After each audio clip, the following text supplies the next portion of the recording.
Hello, I'm Jonathan Mast, and I'm here with David Toms today, and we are visiting with him about the 265 Golf Academy. And Sedgwick's proud to be a sponsor this year for David, who has a great PGA history, but really off the golf course is where, from Sedgwick's point of view, David, we're really feel honored to sponsor you and be a part of your organization. And so we're sitting here on this beautiful 60-acre facility, the 265 Academy. What was your vision to build this and get it started?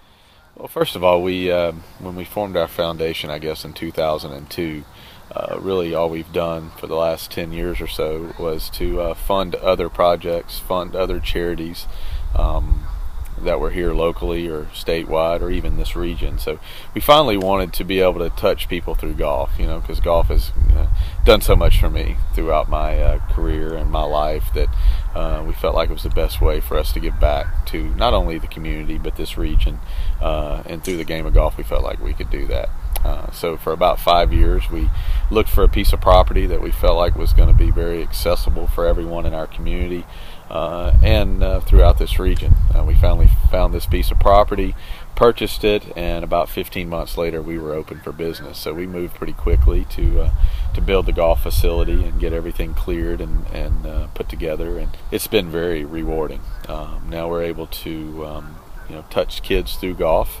We have first tee kids out here. We have all the state, local, and district type of golf teams out here. We have Centenary College's golf team that comes out.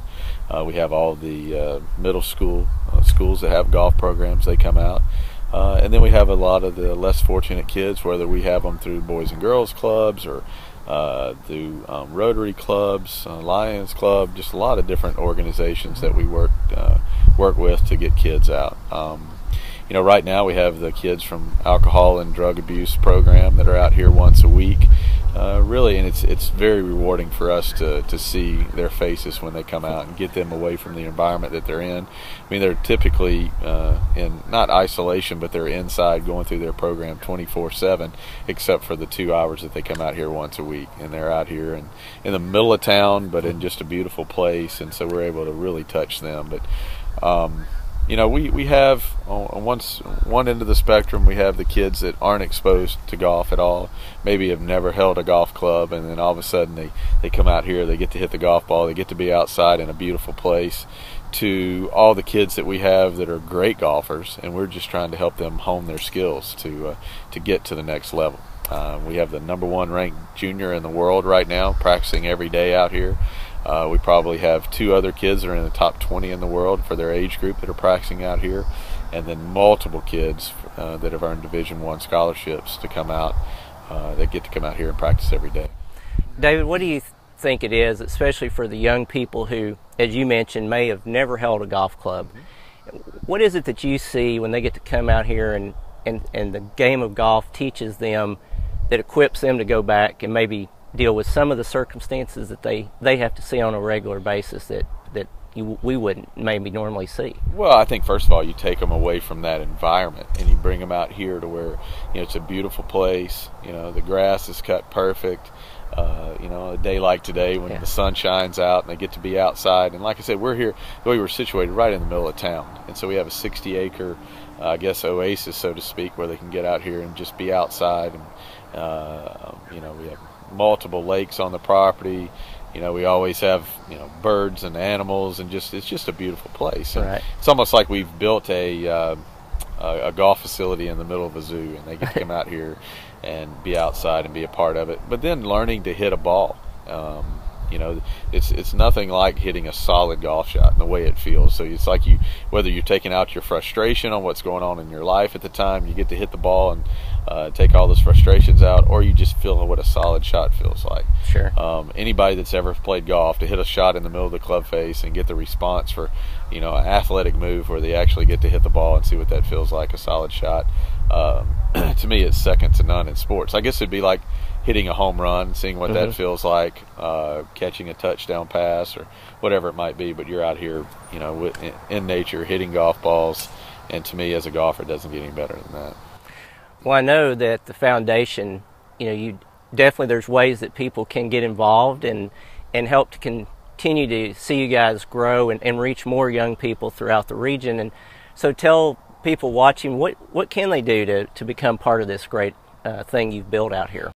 Well, first of all, what I'd like to say is all the funds that go through our golf academy here really go through my foundation, and that's the way that we fund everything that we do here, from cutting the grass to running the programs for kids, whatever it might be. And I hate to just say that we're all about kids. I mean, we have adults. You can see in the background right now we have a couple of adults out here practicing on and working on their game. So to get involved, it'd be, go to our website at 265 or David Tom's Academy.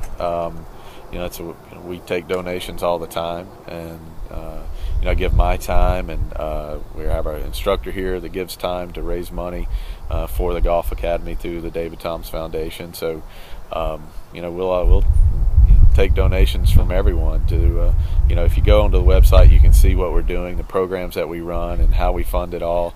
So anybody can be involved in what we're doing if they believe in our cause. And you did mention, we don't want to leave without talking about it. You do have pro golfers here, as you said, all levels, so it's an opportunity. And what's the next phase of expansion, I guess? Kind of give people a peek into the next little bit that's going to happen before we leave. Well, you've been on the property, so you see we have a temporary clubhouse. The next phase would be to get our clubhouse built. We have about a 10,000 square foot building with indoor, outdoor hitting bays. We'll have a putting studio, club fitting. We'll have a workout facility that's golf specific. We'll have some offices in there. We have one big rec room for kids where we can have all types of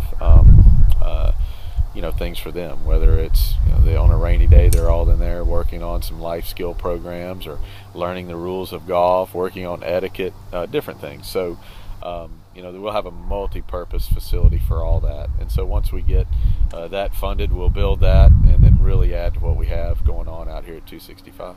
Great. Well, David, I know on behalf of Sedgwick, we appreciate what you're doing, and it's great to be out here and see this facility, and we look forward to seeing it grow and your continued success as well. Well, thank you. And I want to say, first of all, to Sedgwick, I appreciate the involvement and the partnership that we've had this year. It's meant a lot to me. It's done a lot for what we've done out here at our golf academy and for me personally. So I appreciate that relationship. And I know that, years ago I actually had some disability and, some work with Sedgwick, some disability policies with them. And it was a great relationship they had with the tour. So it's something that started long ago, and I just appreciate that. And I hope we continue to have a relationship in the future. You bet. Thank you very much. Thank you. Great.